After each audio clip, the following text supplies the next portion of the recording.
फिर सो जाते हैं, है ना। फिर तो काम ही क्या बचा है, काम कुछ नहीं बचा है हमारे बीच में, है ना।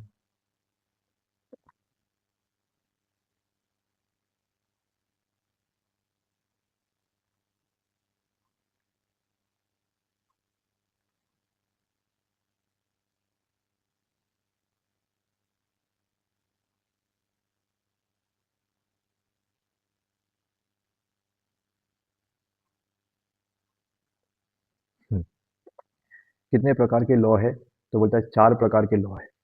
कितने प्रकार के लॉ है बेटा जी, 4 प्रकार के लॉ है। कितने प्रकार के लॉ है, 4 प्रकार के लॉ है। अरे इधर किधर भाग रहा है, इधर नहीं भागना है बेटा जी, इधर भागना है।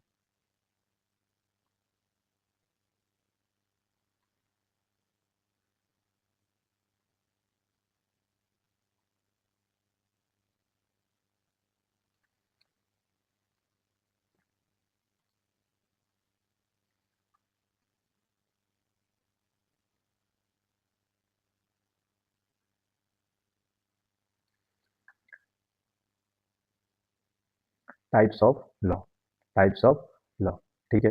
एक है क्रिमिनल लॉ, एक क्या है, क्रिमिनल लॉ है। तो criminal law is govern under the IPC 18, criminal law is govern under the IPC 1860 और सीआरपीसी। मतलब क्रिमिनल लॉ के अंदर, क्रिमिनल लॉ के अंदर कितनी चीजें भाई, 2 चीजें। एक क्या है, आईपीसी है, दूसरा क्या है, सीआरपीसी है। क्रिमिनल लॉ के अंदर कितने चीजें, 2 चीजें, एक आईपीसी इंडियन पेनल कोड है, दूसरा है CrPC criminal procedure code 1973।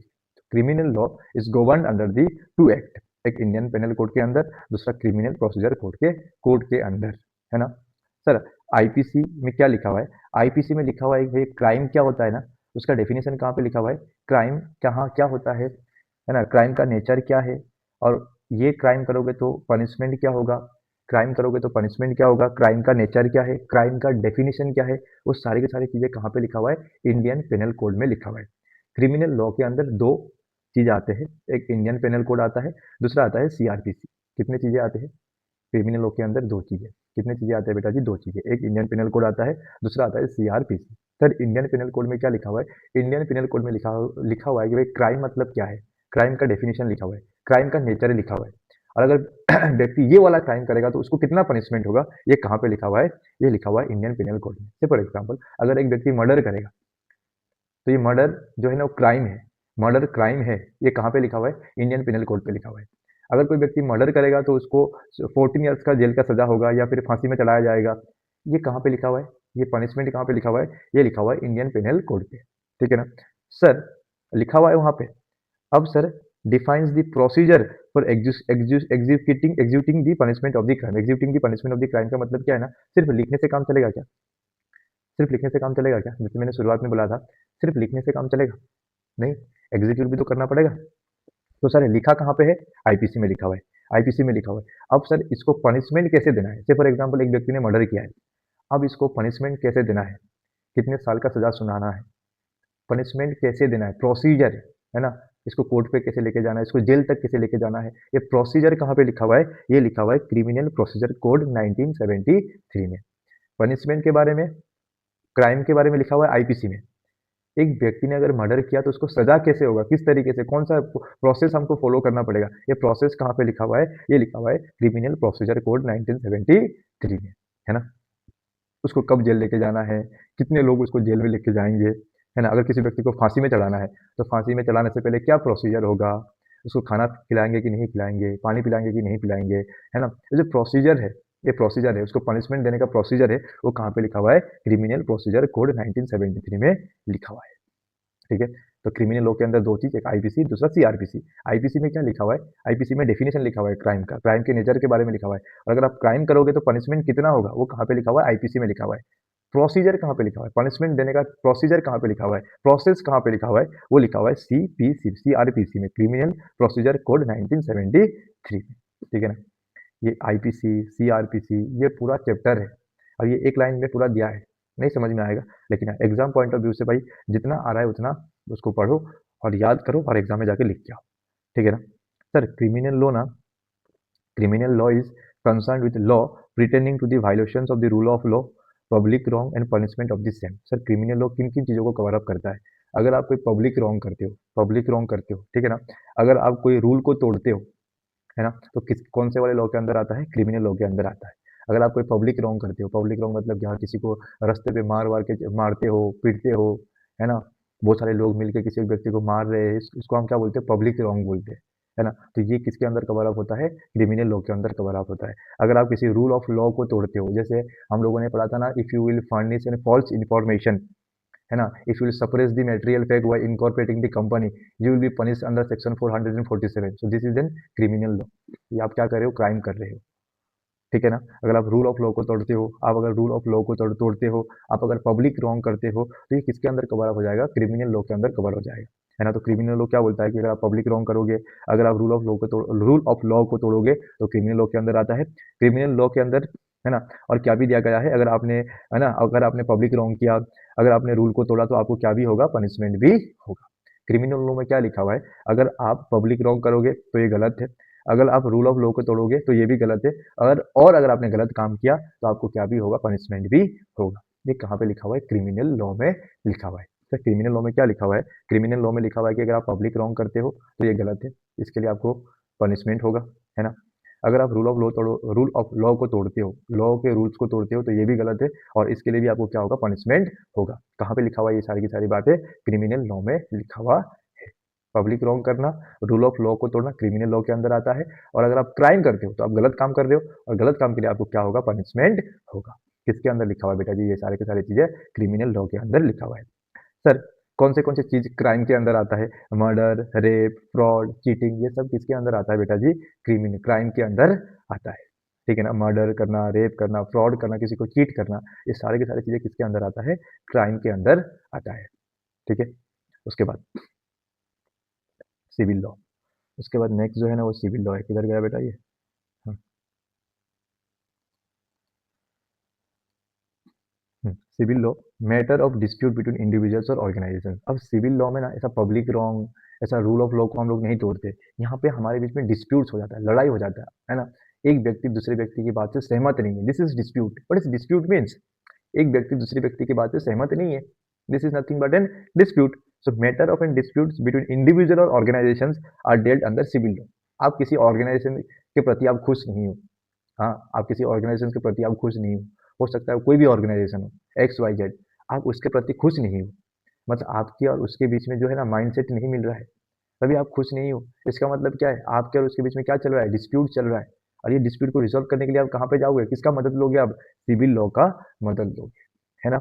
Civil law primarily focus on dispute resolution. जो सिविल लॉ होता है ना, वो पनिशमेंट नहीं देता है, ये क्या करता है? डिस्प्यूट को रिजॉल्व करने की कोशिश करता है, पनिशमेंट की तरफ नहीं जाता है। ये किसकी तरफ जाता है? डिस्प्यूट को रिजॉल्व करने की तरफ जाता है, ठीक है, rather than punishment. Criminal law तो सीधा पनिशमेंट दे देगा, मतलब सीधा जेल भेजेगा, 20 साल का जेल, 25 साल का जेल, है नहीं, उम्र कैद का जेल, 14 ईयर्स का जेल, सीधा पनिशमेंट दे देगा criminal law.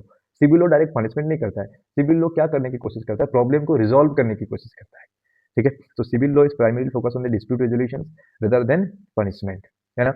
Civil law is classified into 3 types of law, law of contract, family law और property law. Civil law is classified into 3 types of law, that is law of contract, family law or property law.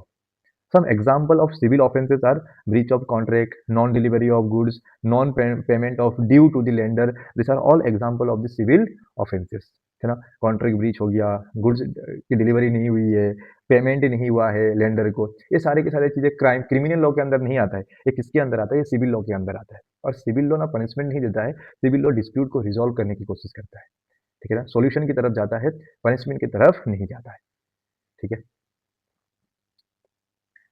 हाँ, अब ये थोड़े से difficult है। Common law और principal of natural justice. 1 बजे से पहले हमारा ये चैप्टर खत्म हो जाएगा। लेट्स टेक 4 मिनट का ब्रेक में पानी पी लूँ, फिर इसके बाद इसको खत्म करेंगे, ठीक है ना। Common law means, so common law क्या है ना, एक case law is nothing but in common law. हाँ हाँ, क्या है कॉमन लॉ? मतलब अरे कॉमन लॉ कुछ नहीं है, जो केस लॉ है ना यही कॉमन लॉ है। जैसे हम लोगों ने पढ़ा था ना, it was decided in the case of Satyaranjan Das Gupta versus ये, this is nothing but in case law. It was decided in the Salomon versus Salomon, ये कुछ नहीं है, ये केस लॉ है ना। It was decided in the, case study का नाम क्या था? डिनसो करके कुछ था ना, that if a company has been incorporated to evade tax, then court will leave the corporate will, ये कुछ नहीं है, ये क्या है, कॉमन लॉ है। यहाँ से एक क्या बन गया, लॉ बन गया, कि जजमेंट से क्या बन गया, एक लॉ बन गया, उसी को हम बोलते हैं कॉमन लॉ। जैसे डॉक्ट्राइन ऑफ इंडोर मैनेजमेंट, ये किससे बना है, ये केस लॉ से बना है। डॉक्ट्राइन ऑफ इंडोर मैनेजमेंट ये किससे बना है बेटा जी, ये केस लॉ से बना है। देन ये सब जो लॉ बने हैं जिसको हम क्या बोलते हैं, एक कॉमन लॉ बोलते हैं। सर कॉमन लॉ मतलब क्या है, common law is nothing but in case law, ठीक है। A judgement delivered by Supreme Court will be binding upon the courts within the territory of India under Article 141 of the Indian Constitution। क्या बोलता है, जो judgment supreme court ने दिया है ना, वो सुप्रीम कोर्ट का जजमेंट क्या बन जाता है, एक लॉ बन जाता है। और ये जो जो लॉ बन जाता है ना, सुप्रीम कोर्ट का जजमेंट क्या बन जाता है, एक लॉ बन जाता है। और इस लॉ को, इस कॉमन लॉ को क्या करना पड़ेगा, सारे के सारे जितने भी कोर्ट्स है, हाई कोर्ट्स है, इन सबको क्या करना पड़ेगा, फॉलो करना पड़ेगा। दैट्स इट, इतना ही लिखा हुआ है। Judgment delivered by supreme court, जो जजमेंट सुप्रीम कोर्ट देता है ना, वो जजमेंट एक क्या बन जाता है, कॉमन लॉ बन जाता है। और उस कॉमन लॉ को क्या करना पड़ेगा, सारे के सारे जितने भी हाई कोर्ट्स, डिस्ट्रिक्ट कोर्ट्स, इन सबको क्या करना पड़ेगा, उसको फॉलो करना पड़ेगा, ठीक है। अब यहाँ पे क्या दिया ना, ये इंपॉर्टेंट है। The doctrine of stare decisis, the doctrine of stare decisis is the principle supporting common law. ये क्या बोलता है ना, ये डॉक्ट्राइन क्या बोलता है, ये डॉक्ट्राइन किसको सपोर्ट करता है, कॉमन लॉ को सपोर्ट करता है। ये डॉक्ट्राइन किसको सपोर्ट करता है, ये डॉक्ट्राइन सपोर्ट करता है कॉमन लॉ को। क्या बोलता है, the doctrine of stare decisis reinforces the obligations of courts to follow the same principle और judgment established by previous decisions while deciding a case where the facts are similar। ये doctrine simple चीज बोलता है। ये जो doctrine है ये simple चीज बोलता है। क्या बोलता है सर, ये डॉक्ट्राइन का कहना ये है कि भाई जो सुप्रीम कोर्ट है ना, जो सुप्रीम कोर्ट है ना, जो सुप्रीम कोर्ट ने डिसीजन दिया है ना, ये डिसीजन जो है ना सब कोर्ट्स के ऊपर क्या होगा, लागू होगा। ये किसने बोल दिया है, इस डॉक्ट्राइन ने बोल दिया है। सुनो इस डॉक्ट्राइन को अच्छे से सुनो। इस डॉक्ट्राइन ने क्या बोला कि जो सुप्रीम कोर्ट होता है ना, ये सबसे बड़ा हाईएस्ट अथॉरिटी होता है, ठीक है ना। तो ये जो जजमेंट देगा, जो ये जजमेंट देगा ना, इस जजमेंट को क्या करना है, सब हाई कोर्ट्स जितने भी इंडिया में लोग हैं, इन सबको क्या करना है, फॉलो करना है। ये पहली बात, ये पहली बात।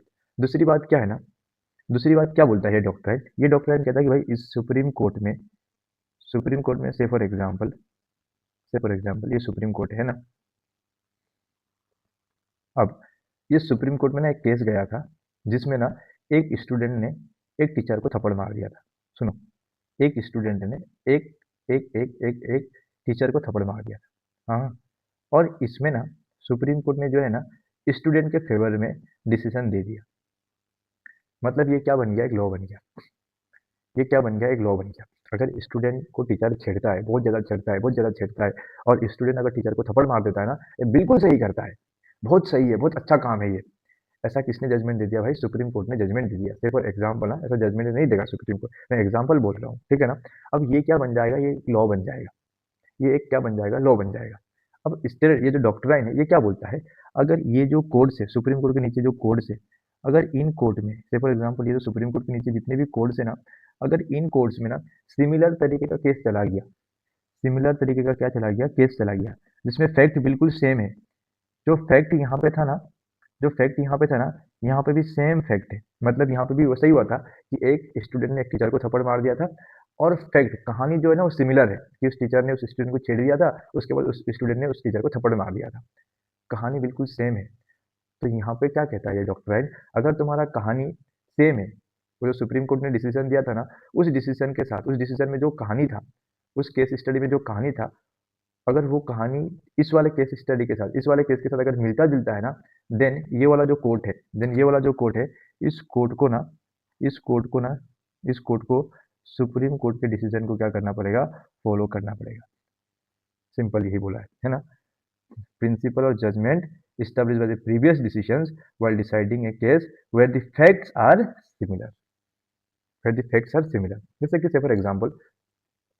से फॉर एग्जाम्पल हम लोग किसी एक स्टडी को लेते हैं ना, हाँ, माइनर और मेजर दोनों अगर गुड्स को परचेस करने जाते हैं, तो माइनर वेंडर किसको एनफोर्स कर सकता है, वेंडर किसके खिलाफ केस को एनफोर्स कर सकता है, मेजर के खिलाफ एनफोर्स कर सकता है, और माइनर के खिलाफ नहीं कर सकता। ये एक केस लॉ है, ये सुप्रीम कोर्ट ने जजमेंट दिया है। कब दिया है, हो सकता है कभी दिया है ना। अब अगर इसी तरीके का मैटर से फॉर एग्जाम्पल करकरडुमा कोर्ट पे चला जाता है, से फॉर एग्जाम्पल कहाँ पे चला जाता है, कर्कड़ुमा जो कोर्ट है ना वहाँ पे चला जाता है। सिमिलर फैक्ट फैक्ट सेम है कि एक माइनर और एक मेजर परचेसर मिल के एक वेंडर के पास जाते हैं और वेंडर से गुड्स क्रेडिट में खरीद के आते हैं। देन ऐसे सिचुएशन पे सर ये जो वेंडर है इसको पेमेंट, ये जो पेमेंट है किसके ऊपर एनफोर्स करेगा, माइनर के ऊपर करेगा कि मेजर के ऊपर करेगा। ये केस सेम केस कहाँ पे चला गया, कर्कड़ुमा कोर्ट पे चला गया। देन ऐसे में ना ये डॉक्ट्राइन क्या कहता है भाई, सुप्रीम कोर्ट का फैक्ट, सुप्रीम कोर्ट ने जो डिसीजन दिया था उसका फैक्ट और इस वाले जो केस आया है तुम्हारे साथ इसका फैक्ट दोनों क्या है, मिलता जुलता है। देन ऐसे सिचुएशन पे ना कर्कड़ुमा कोर्ट को किसका जजमेंट फॉलो करना पड़ेगा, सुप्रीम कोर्ट का जजमेंट फॉलो करना पड़ेगा। जो प्रिंसिपल सुप्रीम कोर्ट ने अप्लाई किया था उस डिसीजन को देते टाइम जो प्रिंसिपल सुप्रीम कोर्ट ने फॉलो किया था ना सेम टू सेम प्रिंसिपल इसको भी फॉलो करना है। जो जजमेंट सुप्रीम कोर्ट ने दिया था उस वाले केस में सेम जजमेंट इस कर्कड़ुमा कोर्ट को भी देना पड़ेगा। समझ में आया क्या, जल्दी बोलो।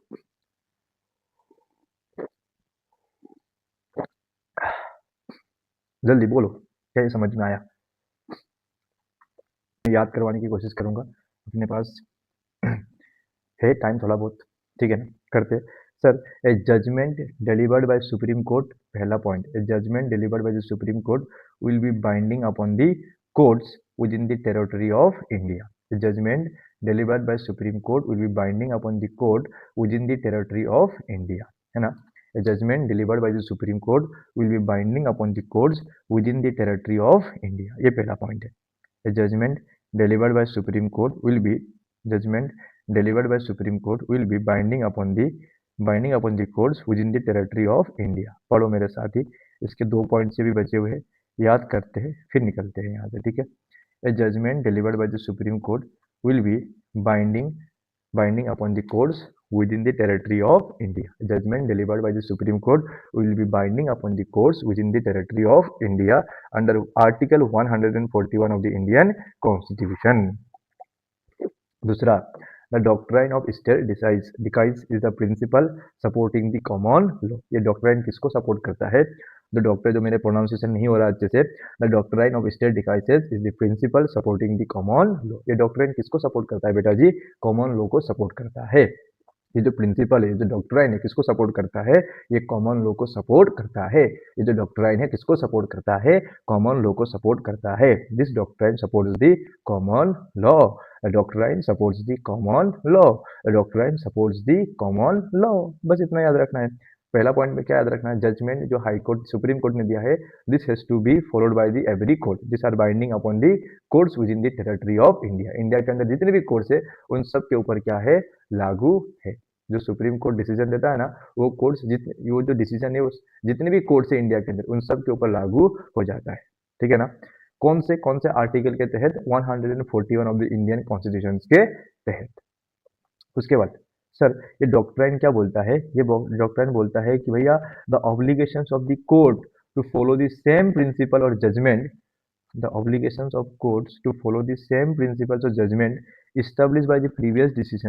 established by the previous decisions while deciding a case where the facts are the similar। अगर तुम्हारा फैक्ट सिमिलर है, अगर तुम्हारा क्या है, फैक्ट सिमिलर है, अगर तुम्हारा क्या है, फैक्ट सिमिलर है, तो तुमको क्या करना पड़ेगा, जो सुप्रीम कोर्ट ने प्रिंसिपल यूज किया है और जो सुप्रीम कोर्ट ने जजमेंट दिया है उसको आपको क्या करना पड़ेगा, फॉलो करना पड़ेगा। There is an obligation of courts, जो छोटे मोटे कोर्ट्स है, डिस्ट्रिक्ट कोर्ट, हाई कोर्ट है, उनके ऊपर ऑब्लिगेशन डाल दिया गया है to follow the same principle और judgment establish by the previous decision. ये प्रीवियस डिसीजन किसने दिया है, सुप्रीम कोर्ट ने दिया है। ये प्रीवियस डिसीजन किसने दिया है, सुप्रीम कोर्ट ने दिया है ना। जहां पे फैक्ट सिमिलर है, जहां पे क्या है, फैक्ट सिमिलर है, देन ऐसे सिचुएशन, अगर फैक्ट सिमिलर है देन ऐसे सिचुएशन पे इन कोर्ट के ऊपर ऑब्लिगेशन है कि इनको क्या करना पड़ेगा, सेम प्रिंसिपल और सेम जजमेंट फॉलो करना पड़ेगा which is been established by the previous decision. तो सुप्रीम कोर्ट ने डिसीजन दिया था, सुप्रीम कोर्ट ने डिसीजन देते टाइम जो प्रिंसिपल फॉलो किया था, जो जजमेंट दिया था, वही प्रिंसिपल वही जजमेंट क्या करना पड़ेगा, इन कोर्ट्स को भी फॉलो करना पड़ेगा जहां पे फैक्ट्स क्या है, सिमिलर है। लेकिन बता देता हूँ, है ना। सुप्रीम कोर्ट ने जो डिसीजन दिया था है ना, उस डिसीजन देते टाइम जो प्रिंसिपल जो जजमेंट फॉलो किया था, जो जजमेंट जिस जजमेंट को फॉलो किया था, जिस प्रिंसिपल को फॉलो किया था, उसी प्रिंसिपल को और जजमेंट को फॉलो करना पड़ेगा। ये जो लोअर लेवल के कोर्ट्स है, हाई कोर्ट को, डिस्ट्रिक्ट कोर्ट्स को, जहाँ पे क्या सिमिलर है, फैक्ट्स सिमिलर है, कहानी यहाँ पे खत्म हो जाता है। ठीक है, अब आते हैं प्रिंसिपल ऑफ नेचुरल जस्टिस के ऊपर। हाँ, ये क्या बोलता है नेचुरल जस्टिस? ये नेचुरल जस्टिस बोलता है ना, natural justice deals with the certain fundamental principle of justice going beyond the written law. ये बोलता है ना कि भैया कोर्ट जब डिसीजन देगा ना, तो कोर्ट को डिसीजन देते टाइम सिर्फ रिटन लॉ को फॉलो नहीं करना है, लॉ को तो फॉलो करना ही करना है, लेकिन उसके अलावा देखना है कि भैया एक व्यक्ति को सही तरीके से जजमेंट, सही तरीके से, ये क्या बोलते हैं ना, सही तरीके से जस्टिस मिल रहा है कि नहीं मिल रहा है, एक नेचुरल तरीके से भी सोचना है कोर्ट को। सिर्फ सिर्फ सिर्फ रिटन लॉ, सिर्फ लॉ में लिखा हुआ है मतलब उसको सिर्फ फॉलो नहीं करना है, कोर्ट को कैसा भी बनना है, थोड़ा सा नेचुरल भी बनना है। सर नेचुरल भी बनना है का मतलब क्या है? सुनो, प्रिंसिपल ऑफ नेचुरल जस्टिस का एक एग्जांपल दूंगा ना, तो समझ में आ जाएगा कि नेचुरल जस्टिस है क्या। ये क्या कहता है कोर्ट को, नेचुरल जस्टिस कोर्ट को बोलता है कि आपको थोड़ा सा नेचुरल रहना पड़ेगा। मतलब नेचुरल रहना पड़ेगा का मतलब कैसा नेचुरल, मतलब अब क्या, मतलब उसमें क्या करेंगे, नेचुरल रहने के लिए क्या करेंगे। तो कोर्ट कहता है, ये जो प्रिंसिपल है ना, ये कहता है कोर्ट को कि जब आप जजमेंट दोगे ना, तो जजमेंट देते टाइम आप ऐसा ना करो कि भाई सिर्फ एक ही पार्टीज का सुनो, सिर्फ एक ही पार्टी का आप सुनो, ऐसा ऐसा ऐसा मत करो। क्यों? क्योंकि भैया हो सकता है जो व्यक्ति जो जो अपोजिशन में आया है, हो सकता है उसकी कुछ गलती ही ना हो, ऐसा भी तो हो सकता है कभी कभी।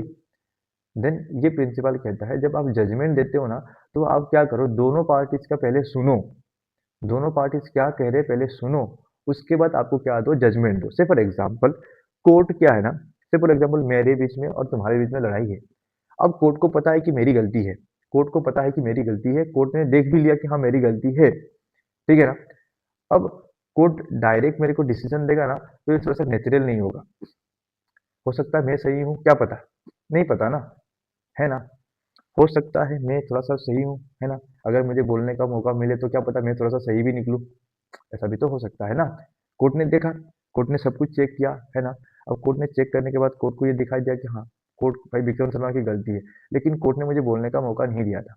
अगर कोर्ट मुझे बोलने का मौका देता तो शायद कोर्ट को पता चलता कि हाँ भाई मेरी गलती तो नहीं है ना। तो ये प्रिंसिपल कोर्ट के ऊपर ऑब्लिगेशन डालता है कि भैया आप उसके ऊपर सजा दो, हाँ सजा दो, उसको सजा देना चाहते हो आप उसके ऊपर, आप उसको सजा दो, लेकिन सजा देने से पहले उसको एक बार बोलने का मौका तो दो, क्या पता वो व्यक्ति सही निकले। तो यही क्या है, प्रिंसिपल ऑफ नेचुरल जस्टिस है। तभी आप लोग देखते हो ना, जब कोई व्यक्ति रेपिस्ट होता है, जो व्यक्ति रेप करता है ना, अब रेप कर रहा है वो व्यक्ति, तो भैया दिख रहा है ना वो तो रेप कर रहा है, उसको तो फांसी चला दो, सीधा सीधा गोली मार दो उसको, या फिर जो भी सजा है उसको सजा दे दो। लेकिन कोर्ट क्या करता है ना, कोर्ट कोई पब्लिक प्रोसिक्यूटर को अपॉइंट करता है ना, तो उस जो रेपिस्ट होता है उसके लिए भी एक जज होता है, ओ सॉरी वकील होता है, जो सुप्रीम कोर्ट में केस लड़ता है उसके खिलाफ। ये ऐसा क्यों हो रहा है सर? ये because of an natural justice हो रहा है। ये किस क्यों हो रहा है? ये हो रहा है because of an natural justice. Natural justice क्या कहता है, हाँ उसको तुम सजा दो, दो उसको सजा, हाँ देना जरूरी है क्योंकि उसने रेप किया है, लेकिन उसको क्या करो ना, एक बार बोलने का मौका दो, ताकि जस्टिस क्या हो जाएगा, इक्वली सर्व हो जाएगा। ठीक है ना, this is principal of natural justice. Principal of natural justice के अंदर दो चीजें, नेमो जुडेक्स इन कोजा सुआ, रात के 12 बजे हम लोग पता नहीं क्या पढ़ रहे हैं, नेमो जुडेक्स इन कोजा सुआ।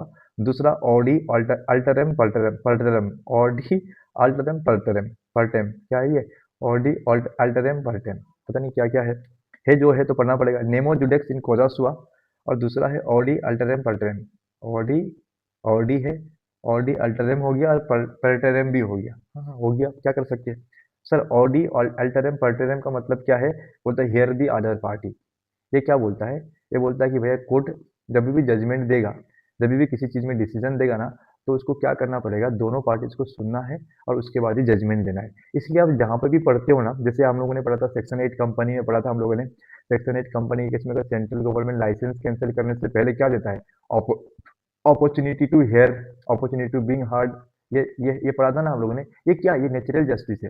अरे सेंट्रल गवर्नमेंट को दिख रहा है कि भैया उसने गलत किया है, उसने कंडीशंस को फुलफिल नहीं किया है, लाइसेंस के कंडीशंस को फुलफिल नहीं किया है, सेंट्रल गवर्नमेंट को दिख रहा है, सेंट्रल गवर्नमेंट डायरेक्ट पनिशमेंट नहीं, सेंट्रल गवर्नमेंट डायरेक्ट पनिशमेंट तो कर सकता है ना। अरे लाइसेंस के कंडीशन को फुलफिल नहीं किया है, लाइसेंस की कंडीशन को फुलफिल नहीं किया तो सेंट्रल गवर्नमेंट उसके लाइसेंस को क्या कर रहा है, कैंसिल कर रहा है। लेकिन कैंसिल करने से पहले क्या दे रहा है, उसको अपॉर्चुनिटी दे रहा है, एक बार सुनने का मौका, एक बार बोलने का मौका दे रहा है। This is nothing but principal of natural justice.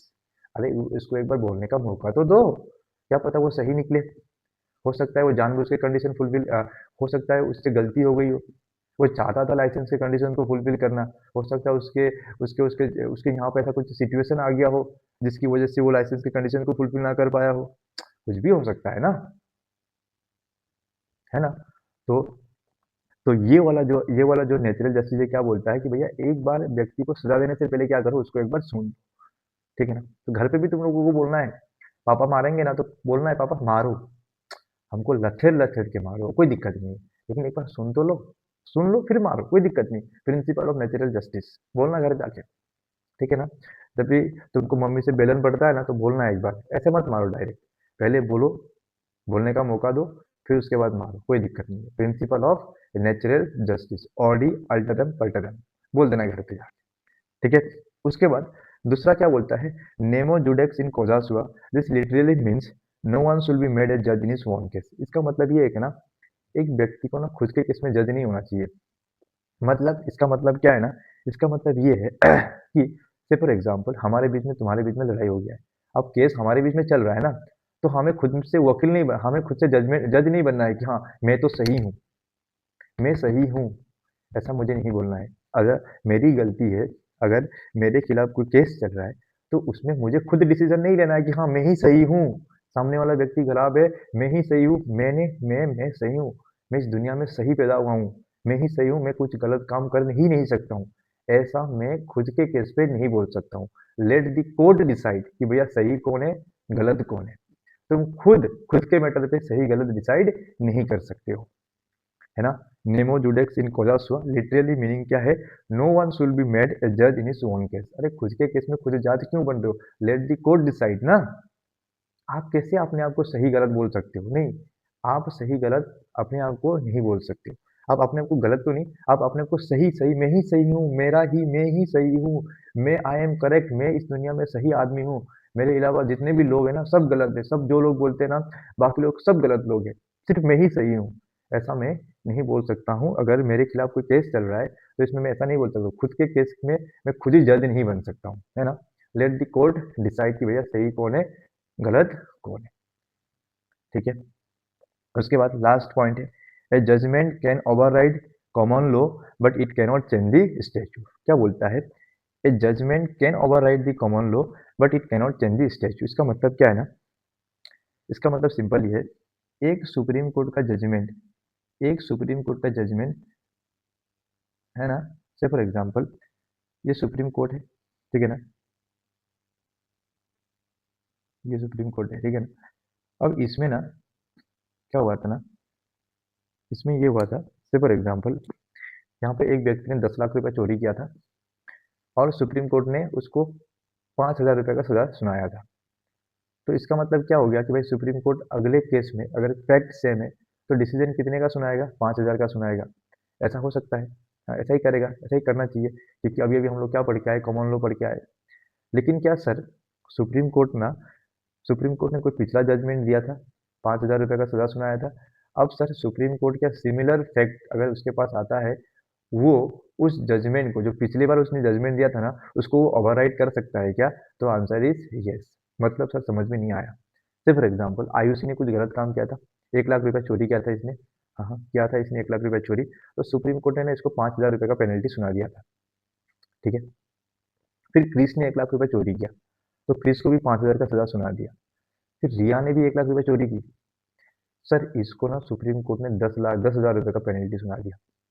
तो क्या सर ये जो सुप्रीम कोर्ट है ना, उस जो पिछला जजमेंट उसने दिया था उसको ओवरराइड करके नया जजमेंट दे सकता है क्या, तो नेचुरल जस्टिस कहता है yes, a judgment can override the common law. एक जजमेंट दूसरे जजमेंट को ओवरराइड कर सकता है, कॉमन लॉ को ओवरराइड कर सकता है लेकिन प्रोविजन को ओवरराइड नहीं कर सकता है। जो प्रोविजन में लिखा हुआ है तो प्रोविजन को फॉलो करना पड़ेगा। से फॉर एग्जाम्पल अगर प्रोविजन में लिखा हुआ है कोई अगर एक व्यक्ति चोरी करता है तो उसको 2000 रुपये का फाइन होगा।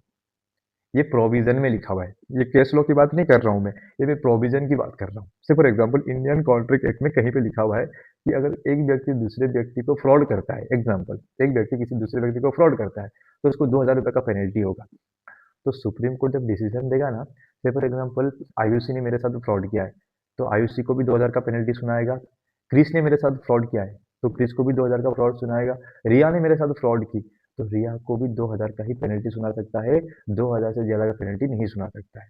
मतलब क्या है ना, सुप्रीम कोर्ट प्रोविजन को ओवरराइड नहीं कर सकता है, कोर्ट्स जो है ना प्रोविजन को ओवरराइड नहीं कर सकता है, लेकिन हाँ प्रीवियस जजमेंट जो उसने दिया था उसको अगर वो ओवरराइड करना चाहता है तो कर सकता है। क्या आंसर इज यस।